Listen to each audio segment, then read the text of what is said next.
everyone, what's up and welcome back to another video. So today's video is about room corner decoration, so let's get started. So recently added some amazing DIYs and I thought that I should just hang them on my wall. So this is what I did and my wall turned out to be so good. So first I hang these four amazing paintings on my first wall, which is obviously painted by me.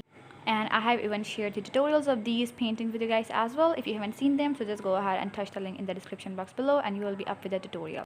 Now on the second wall, I'm hanging a wall hanging shelf, which is also made by me, and I have again shared a tutorial with you guys as well.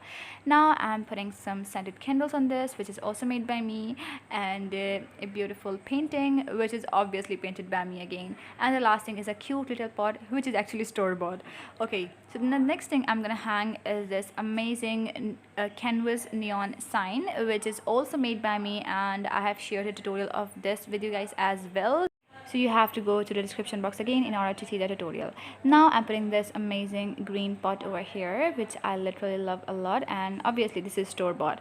Okay, so this is how my wall turned out and I love it, and I hope you love it too. And if you have any queries about this, you can just ask me in the comment section below. I'll be up with you guys and I'll answer all of your questions. And that's it for today's video. I hope you enjoyed it, and yeah, bye guys, love y'all.